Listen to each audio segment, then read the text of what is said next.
Hi friends, welcome back to the Heather's channel. Thank you so much for tuning in.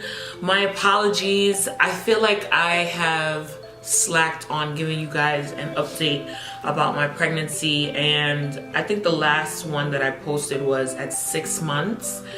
And in my mind, I'm like, okay, I'm gonna do it every month, you know, keep these guys informed. Plus, I kind of wanted to have visual documentation for my own personal memories, but you know, life gets in the way and I just haven't been able to, okay? We're gonna get into it in this video. I am 8.5 months. My due date, in case I didn't tell you in the first video, is March 17th. So yeah, I'm kind of in the home run part of my third trimester, and I wanted to kind of give you guys an update. I feel like a lot of things have happened, not things, but like changes in my body, and I just wanted to kind of come to you and let you guys know what is happening. So if you want to hear my 8.5 month update, stay tuned. The first thing I want to talk about are 2 apps that I've been using faithfully from day one. They've been on my phone. I even had my husband download one of them. They send you emails, they send you coupons. They're both really good to keep track of your pregnancy, and they give you a lot of information about things to expect, things you should be doing. They give you a lot of suggestions and just things like that. First one is What to Expect, and the second one is The Bump. They are right next to each other. It's the first 2 on my phone. So the first one is What to Expect, and I like this one because I know there's a book called What to Expect While You're Expecting, and I never got my hands on the book, but I thought this app was just a more up-to-date way of having the book. It is really good. Week by week, both of these apps, they give you kind of like a metaphoric size measurement of what your baby is compared to like different things like fruits, vegetables, things of that nature. And I like this app because each week it gives you a 3D video of what your baby looks like, how it's growing. Sorry, I can't talk. Of how it's growing, its development, the stages, things that are happening, if you're having a boy, if you're having a girl. So I'm a very visual person, so I really like this app because every week I watch the video and it's kind of like in my brain, I'm like visualizing how my baby is doing. And so I really like this app. And the second one is called The Bump. My guy best friend actually put me onto this because his wife recently had a baby, well, a few months ago, and she used this app during her pregnancy, and they're very similar. They do basically the same thing. This app does not have 3D video, but it does have a 3D picture kind of.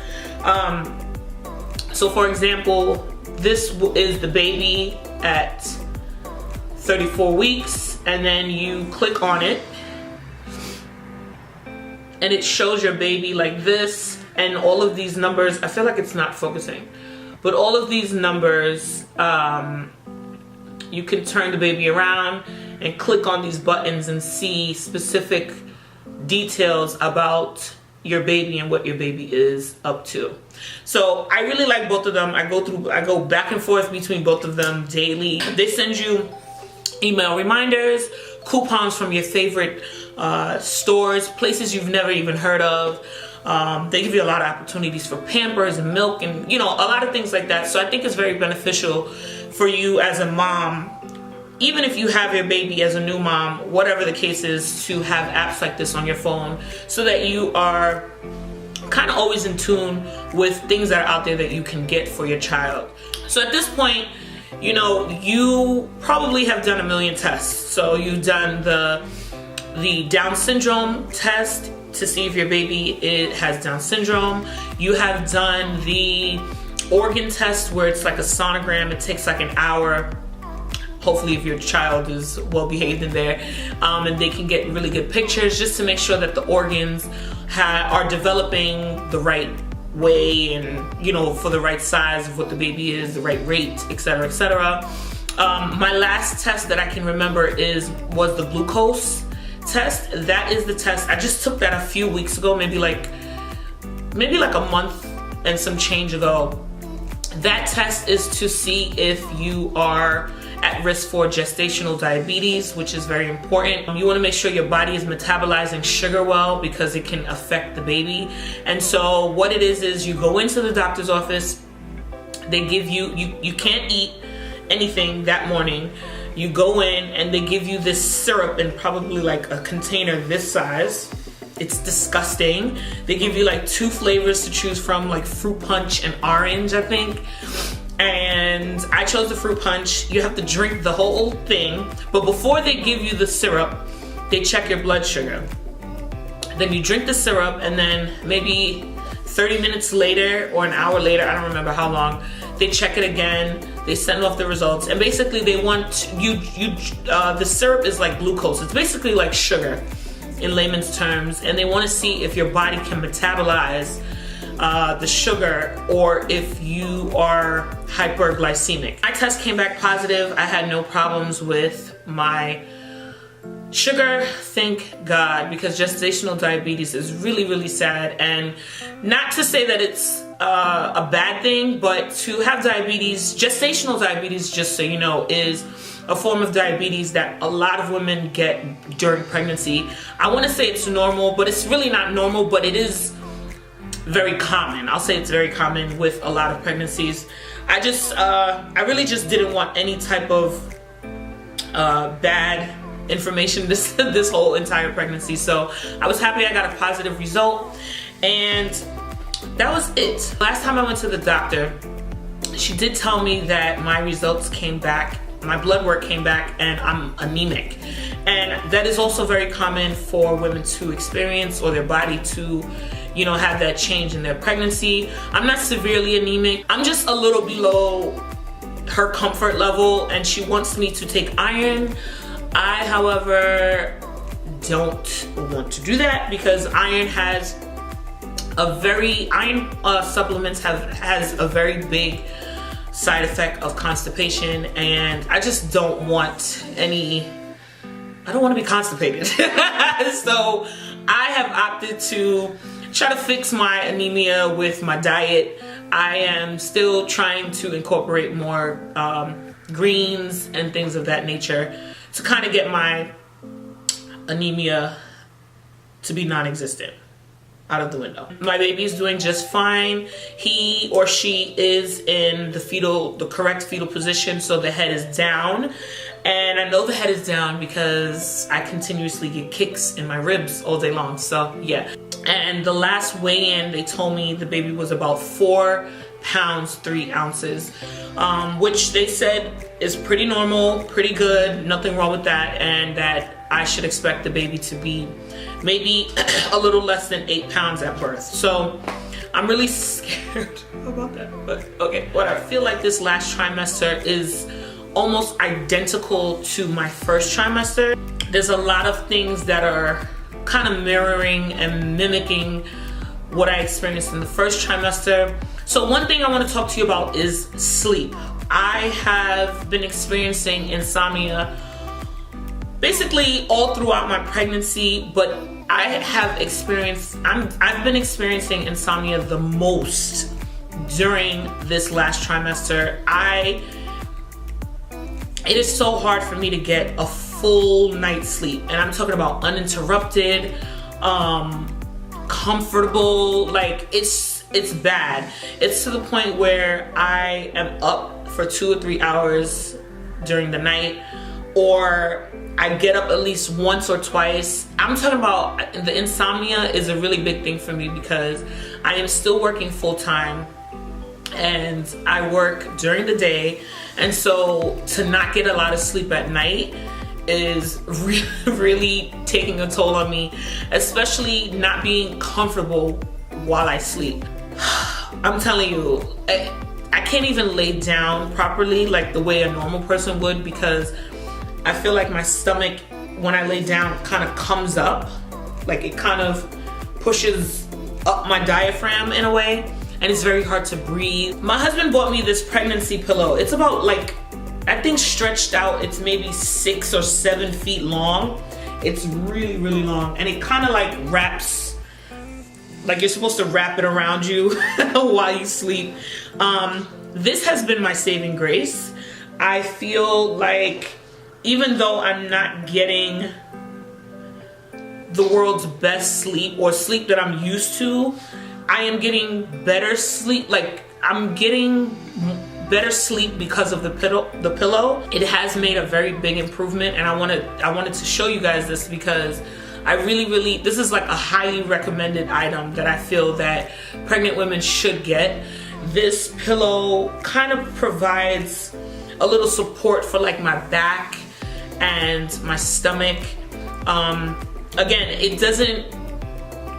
it's more for comfort than actual sleep. I do not have stretch marks, and I'm so grateful. I was so nervous. I was like, am I gonna have stretch marks? I wanted to show you some things that I have been putting on my skin to help with that, and just to keep my skin fairly moist because it is winter in New York, and the drying and cracking of your skin is what will be the catalyst for you to get stretch marks. So every time I shower, when I come out the shower, they're in my bathroom, and I put them on before I leave the bathroom. So it's like routine. So yeah, I've been using this tummy butter from Palmer's. It's cocoa butter formula, and it's kind of like a paste, I guess you would say. I don't know. There's a lot of things in there because I dig my nails in it. Anyway, I love this stuff. First of all, it smells great. It smells like cocoa butter, but I just love the texture of it. It's not like greasy, and I like that. It has oils in it, and it says intensive treatment. And this was recommended to me by a few people, and I picked this up in Bye Bye Baby, I think. But I definitely recommend this. I put this all over my tummy, and I don't have any stretch marks. I'm not gonna say this was what made me not have stretch marks, but I'm gonna assume this probably helped a little bit. The next product I've been using is an organic nipple cream. Before I started using this, I was having like really sore nipples. Like, I think it has to do with the coldness, the temperature outside.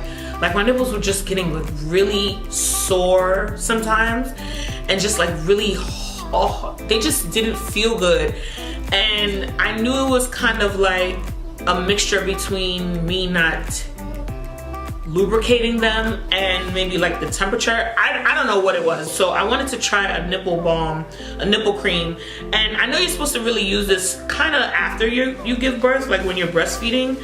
But I wanted to see if it would help with what I was feeling, and it has. This is by the MONOCHROMATIC company. I'll show you guys that. I put this on my nipples and areolas. Sorry to be all graphic, but it's another paste-like consistency. It's really been helping. My nipples are soft and they don't crack, and there's not a lot of like dry skin on them. I know I've heard a lot of women get a lot of dryness, like scabbing, and I haven't experienced that, thank God, because of this product. So I'm happy I purchased this. I've been loving bio oil, which I'm sure is not new to anybody. Okay, it's not new to anybody. I couldn't find my large bio oil bottle, but I just wanted to show you. This is one that's almost finished. This is kind of like my travel size. This is what bio oil looks like. They come in different sizes. A lot of people rave about bio oil. This is nothing new. This oil is really good for fading stretch marks and preventing them. It keeps your body really moist. It smells so good. And last but not least, I have been using the Palmer's cocoa butter oil. And I use this all over my skin, you know, like my legs, my butt, my back, just to give my skin more lubrication. I like oils. I'm really into oils. I feel like oils are just easier. Maybe because I'm pregnant and I'm lazy, but oils have been my thing right now because rubbing in lotion is mad work, and when I'm trying to get ready for work in the morning, I don't got time. So those are what I've been using. Okay, so I want to talk to you about me going to the bathroom. Okay, so you know how they say that you have to pee more when you're in the 3rd trimester, and it's like, oh, no, it's true. I feel like I go to the bathroom maybe 3 times in an hour. Who does that? Sometimes the baby just decides to sit right on my bladder like, oh, this is a nice pillow. I am just constantly running to the bathroom. It's at the point where like sometimes I won't even drink water because I just don't want to be nervous. I don't want to be in a place where I cannot get to the bathroom, and I don't want to have an accident. So like if I'm not home or if I'm not at work, I'm not drinking anything, because when I tell you, going to the bathroom more frequently is definitely something you're going to experience in your 3rd trimester. I mean, at least I am. And then it's like you go to urinate and only a little comes out, and it's like, nah. The way my bladder felt just now, why did I not just pee out a gallon? Like, another thing I want to talk to you guys about is pain. I have been experiencing a lot of pain. Literally, probably the last 2, like real pain, probably the last 2.5 weeks, maybe 3 max. I've been having a lot of pelvic cramping and lower back pain. It stops me in my tracks, and you know, the pelvic cramping is similar to what I experienced in the 1st trimester. It's like right in my pelvic region. Not to be graphic, but that's the only way I can describe it. And it feels like period cramps, menstrual cramps, and it feels like I'm going to start bleeding out of nowhere. Like, it just hurts so bad. It's not a good feeling. And the lower back pain, it just is really, it's not fun. I know I'm able to take Tylenol, but I've opted not to take any medication, just because I just don't want to. I just don't want to. I feel like I want to keep trying to push myself to just take it. The further along that I get, and as the weeks go by, I am becoming more nervous, more scared. I am very scared about the pain. And before I got pregnant, I've always had a fear of labor, just based on things I've seen, stories from friends, stories from family members. It just seems very painful all the time, and I rarely hear, you know, happy stories about birth. There's a lot of anxiety and stress in this last trimester because I know time is winding down. I know that the baby's coming, and I'm just like, am I prepared? Will I ever be prepared? You know, at this point, I'm over being pregnant physically. I feel like my body is falling apart, but as much as I want the baby to come, I'm still like, but wait, I need more time. I try not to be stressed out. I try not to cry. I try not to be very emotional. I try not to be sad. You know, if there's a lot of things happening in my life outside of the pregnancy, and I just try to continue to just kind of dwell in it for a moment, and then I try to like force myself into a happier mood, because I do know that my energy will be passed on to my child, and I just want everything to be positive. If there's any advice I could give anybody in my position or anybody who's pregnant, try to just be positive throughout your pregnancy. Try not to yell or scream or be angry or sad. Try to just be as positive as possible, and I know that's easier said than done. Trust me, I know. But I just really believe in that. I really believe that your energy is going to be your baby's energy, and you want to just keep it good, as good and lightful and positive as you can. So I have not yet packed a hospital bag. I don't even have one. I have not yet shopped for this baby. I do not own any baby things. Like, my apartment is still adultified. There's nothing here that would suggest that there's a baby. I am in the process of planning my baby shower, which is in like 2 weeks. And so that has kind of taken over everything. I know a couple of people have been asking me about baby products, what I've gotten and things like that. I don't have anything. Like if I had the baby right now, I would be screwed. Thank you guys so much for tuning in. I really hope that I was able to get across all the things that I wanted to say. Pregnancy brain is real, okay? Your lack of memory, your forgetfulness, these are all real things. And trust me, okay? Trust me, this is a real thing. I think that's it, guys. So thank you so much for watching. Thank you so much for tuning in. If you like this video, please give this video a thumbs up. Please don't forget to subscribe and join us, join the team. Also, don't forget to press the bell, the notification sign. I want you guys to be able to be notified whenever we post a new video. And yeah, I think that might be it for this pregnancy update. I'll see you guys in the next one. Bye.